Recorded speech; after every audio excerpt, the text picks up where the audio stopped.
بیوی کو چیلنج تو کر دیا تھا کہ میں 1 ماہ کے اندر اندر سدرا کو اپنے ساتھ امریکہ لے جاؤں گا۔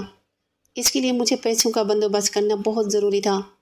میں کچھ سوچنے لگا، پھر اچانک میرے دماغ میں نونی کی بیوی کا خیال آیا۔ وہ امیر بھی تھی اور اس کی بیٹی بھی تو خوبصورت تھی۔ میں اسے پیسے بھی نکلوا سکتا تھا اور اس کی بیٹی کے ساتھ کھیل بھی سکتا تھا۔ میں کمرے میں لیٹے یہی سب کچھ سوچ رہا تھا کہ اچانک مجھے محسوس ہونے لگا کوئی میرے بالوں کے ساتھ کھیل رہا ہے۔ کبھی کبھی میرے بالوں کو چھوتا تو کوئی بھی میرے دل پر ہاتھ رکھتا۔ میں سمجھا کہ سب کچھ میری بیوی کر رہی ہے، اس لیے میرے منہ سے نکلا اور میں بولا، مجھے ہاتھ مت لگاؤ نرگس، میں تم سے ناراض ہوں۔ اتنا کہہ کر میں نے آنکھیں کھولی تو دیکھا میرے سامنے سدرا ہے جو مجھے گھور کر دیکھ رہی ہے۔ آپ کو مجھ سے نہیں اپنی بیوی سے محبت ہے تو ٹھیک ہے، آج کے بعد میں آپ کے نزدیک نہیں آؤں گی، وہی ہر وقت آپ کے دل و دماغ پر سوار رہتی ہے، سدرا نے غصے سے کہا اور کمرے سے جانے لگی۔ میں نے فوراً سے اسے کمر سے پکڑا اور اپنے ساتھ لگا لیا اور کہنے لگا، رے میری جان، تم تو جانتی ہو مجھے تم سے زیادہ محبت ہے، اور اگر میں تمہارا نام لیتا اور تمہاری جگہ نرگس ہوتی تو تم خود ہی سوچ لو، وہ سب سمجھ جاتی کہ ہمارے درمیان کیسا رشتہ ہے۔ میں اپنی باتوں سے سدرا کو بہلانے لگا اور وہ میرے پاس کبڈی کھیلنے آئی تھی، اس لیے فوراً مان گئی اور کہنے لگی، میں آپ کے بنا بس ہر وقت آپ کے جہاز پر بیٹھ کر اس کی سواری کرتا رہوں۔ 2 دن ہو گئے ہیں آپ میرے نزدیک نہیں آئے ہیں، اس لیے میں خود آپ کے پاس چلی آئی ہوں تاکہ آپ کے جہاز پر بیٹھ کر اس کی سواری کر سکوں۔ سدرا نے میرا ہاتھ پکڑ کر کہا، میرا ابھی موڈ نہیں بن رہا تھا اس کے ساتھ کبڈی کرنے کا، کیونکہ میرے ذہن میں ابھی نونی کی بیٹی تھی۔ ہاں میرا بھی من کر رہا ہے، لیکن مجھے لگتا ہے تمہارا ہوائی اڈہ ابھی تیار نہیں ہے میرا جہاز لینڈ کروانے کے لیے، اس لیے ہم کچھ دیر بعد کر لیں گے۔ میں نہیں چاہتا تھا میری وجہ سے تمہاری طبیعت خراب ہو، تم سمجھ رہی ہو نا میری بات؟ میں سدرا کے بٹنوں کو ہلکے ہلکے دباتے ہوئے بولا۔ میں ہلکا ہلکا کر کے اسے ٹال دینا چاہتا تھا، مگر وہ اب اتنی پرجوش رہنے لگی تھی کہ ہلکے ہلکے سے کہاں اس کا من بھرنے والا تھا۔ آپ کو کس نے کہا کہ میرا ہوائی اڈہ جہاز لینڈ کروانے کے تیار نہیں ہے؟ آپ ایک بار میرے ہوائی اڈے کو چیک کر کے تو دیکھیں، سدرا نے کہا اور پھر میرا ہاتھ اپنے ہوائی اڈے پر رکھ دیا۔ میں نے جیسے ہی اپنا ہاتھ اس کے ہوائی اڈے پر رکھا تو میں نے دیکھا اس کا ہوائی اڈہ تو مکمل طور پر گیلا ہے۔ اس کا ہوائی اڈہ اتنا گیلا تھا کہ اس کے ساتھ میرا ہاتھ بھی گیلا ہو گیا۔ ارے سدرا، یہ کیا، تم تو بہت ہی زیادہ مچل رہی ہو، میں نے اتنی گیلی ندی پہلے کہیں نہیں دیکھی، کتنی تمہاری ندی گیلی ہے، میں نے سدرا سے کہا، پھر اسے ہی اس کے ہوائی اڈے کا صاف کرنے لگا۔ اب یہ کیا کر رہے ہیں؟ میں نے آپ کو اپنا ہوائی اڈہ صاف کرنے کا نہیں کہا، بلکہ میں آپ سے کہہ رہی ہوں کیونکہ آپ اپنے جہاز کو میرے ہوائی اڈے میں لینڈ کریں، سدرا نے کہا اور خود ہی اپنا ہاتھ میرے جہاز پر رکھ دیا۔ میرا جہاز ابھی پرواز لینے کے لیے تیار نہیں تھا، اس لیے وہ خود ہی میرے جہاز کو پرواز کے لیے تیار کرنے لگی۔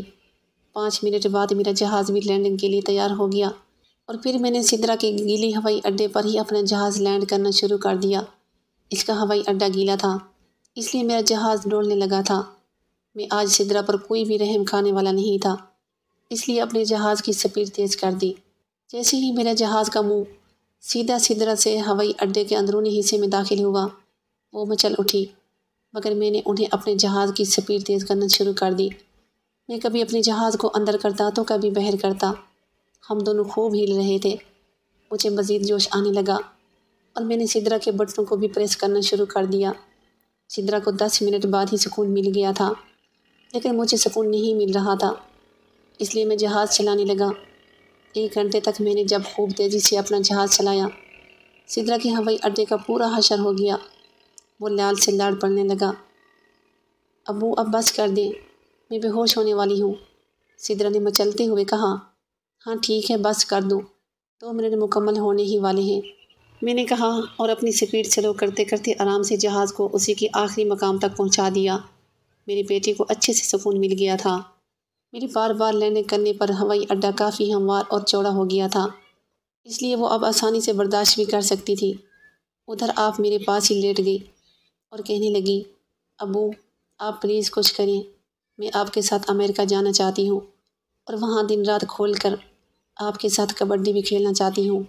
یہاں پر امی ہوتی ہے اور ان کی ہم دونوں پر نظر ہوتی ہے۔ انہوں نے کئی بار مجھے منع بھی کیا ہے کہ میں آپ سے دور رہوں۔ میں آپ سے دور نہیں رہ سکتی۔ آپ پلیز مجھے اپنے ساتھ امریکہ لے چلیں۔ اگر آپ اکیلے ہی امریکہ چلیں گئے تو میں پھر کیا کروں گی؟ کہ جہاز کی سیر کیسے کروں گی؟ میں تو اب نہیں رہ سکتی جہاز کے بنا۔ میری پری نے کہا، ہاں میں جانتا ہوں پری، تم اب نہیں رہ سکتی اور میں بھی تو تمہارے بنا نہیں رہ سکتا۔ تم فکر مت کرو، میں کچھ کرتا ہوں۔ اصل میں میرے پاس پیسے نہیں ہیں۔ اگر پیسے ہوتے تو ہم دونوں کل ہی امریکہ چلے جاتے۔ میں نے سدرا کو اپنی مجبوری بتائی۔ وہ پھر خاموش ہوگی۔ میرے دماغ میں اچانک پلان آیا اور میں کہنے لگا، اگر تم میرا ساتھ دو تو ہم دونوں بہت سارے پیسے اکٹھے کر کے جلد ہی امریکہ جا سکتے ہیں۔ میری بات سن کر وہ چونک کر مجھے دیکھنے لگی اور بولی، ابا وہ کیسے؟ آپ مجھے بتائیں، میں آپ کی خاطر سب کچھ کرنے کو تیار ہوں۔ میری پری نے جوش میں کہا، میں جانتا تھا وہ میرے لیے سب کچھ کرے گی، لیکن میں اسے بتاتے ہوئے شرما رہا تھا کیونکہ میں اس سے جو کام کروانا چاہتا تھا وہ کوئی شریف کام نہیں تھا، اور میں خود بھی تو کہاں اس کے ساتھ شریفوں والا برتاؤ کر رہا تھا۔ میں خود بھی تو اس کے ساتھ غلط ہی کر رہا تھا۔ اگر وہ میرے کہنے پر کچھ غلط کر لیتی تو اس میں کیا حرج تھی؟ اس لیے میں بلا جھجک اسے اپنا پلان بتانے لگا۔ میرا ایک دوست نونی ہے، اس کی بیوی اور سوتیلی بیٹی ہے۔ اگر ہم اس کی بیوی اور بیٹی کو بیوقوف بنا لیں تو ہمیں بہت سارے پیسے مل سکتے ہیں۔ تمہیں پاگل لڑکی سے دوستی کرنی پڑے گی۔ اگر تم اس کی دوست بن جاؤ گی تو میں اس کی ماں کو پھنسا لوں گا اور پھر اس سے بہت سارے پیسے نکلوا لوں گا۔ میں نے پری کو آدھا پلان بتایا، یہ نہیں بتایا کہ میری نظر نونی کی بیٹی پر بھی ہے۔ بات تو ٹھیک ہے ابو، لیکن آپ اس کی بیوی کے ساتھ کچھ بھی نہیں کریں گے۔ میں برداشت نہیں کر سکتی۔ آپ کسی اور کے ساتھ کبڈی کھیلیں۔ میری پری پھر سے ایموشنل ہونے لگی اور میں اسے یقین دلانے لگا، ہاں میری پری، تم کیوں فکر کرتی ہو؟ میں تو تمہارے ساتھ ہی کبڈی کھیلوں گا، بس اس کے ساتھ دوستی کروں گا اور پھر پیسے لے لوں گا۔ اچھا ٹھیک ہے ابو جان، آپ جب کہیں گے میں آپ کے ساتھ چلی جاؤں گی۔ ابھی مجھے نیند آ رہی ہے اور میں سونا چاہتی ہوں، پری نے کہا، اور پھر میری وہی میرے پاس ہونے لگی۔ ارے پری، یہ تم کیا کر رہی ہو؟ تم کیوں بے وقوفوں والی حرکتیں کرتی ہو؟ چلو جاؤ اپنے کمرے میں جا کر سو جاؤ۔ اگر تمہاری ماں آ گئی تو پھر میں یہاں ہنگامہ کھڑا کر دے گی۔ میں نے پری سے کہا، مجھے آپ کے پاس سونے کا دل کر رہا تھا، اب اس لیے بس لیٹ گئی تھی، لیکن اب میں اپنے کمرے میں جا رہی ہوں۔ میری بیٹی نے کہا اور پھر منہ بنا کر اپنے کمرے میں چلی گئی۔ اس کے جانے کے بعد میں خوش ہو گیا اور دل ہی دل میں سوچنے لگا کہ کل ہی اپنے پلان کو انجام دینے کی کوشش کروں گا۔ اب میرے اچھے دن آنے والے تھے، مجھے پیسے بھی مل جاتے اور میں تو پری کو اپنے ساتھ امریکہ بھی لے جاتا اور ساتھ نونی کی بیوی اور بیٹی کو خوب مزے بھی لینے والا تھا۔ ناظرین، اس کہانی کا بقیہ حصہ اگلی ویڈیو میں اپلوڈ کیا جائے گا۔